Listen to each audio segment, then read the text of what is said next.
accountability is one of the biggest pieces of our program. You said a key word there. You said shame, right? A lot of people come into the program dealing with shame.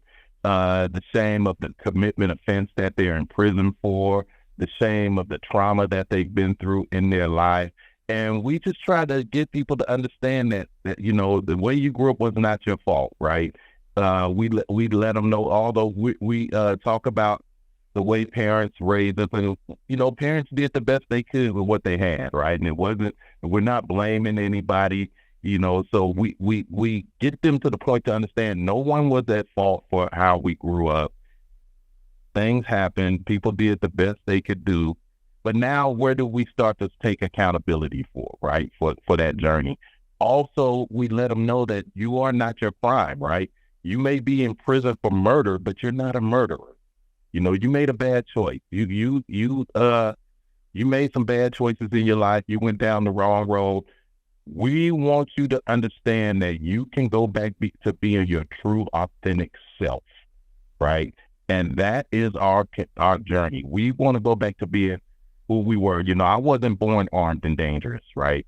Somewhere in my life, I took a turn and I picked up a gun, and that became my lifestyle, right? So, and it became my belief system. So how do we get people to challenge their belief systems, right? And to go back and to look at that life and the way we grew up. So yeah, that it's a big challenge.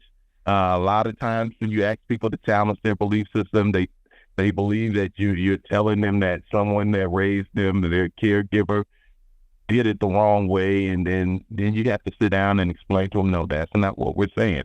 But we're asking you, how come you've never challenged that belief, right?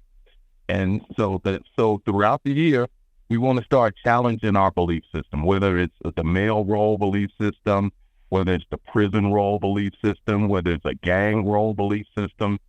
We'll start ask the question, why? Why is this so? Why do I have to be that? Why? And then you start to see things differently, right? So even that criminal lifestyle, right? I always felt every morning when I woke up in the morning, I was supposed to put a gun in my belt and go out in the street.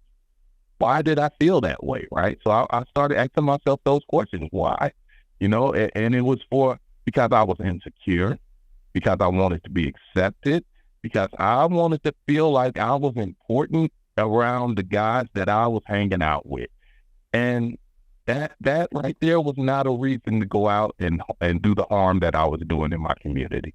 So now I'm able to wake up every morning and I can be a grandfather, I can be a husband, I can be a dad, I can be an uncle, and I feel good about being that, right? Opposed to what I used to be.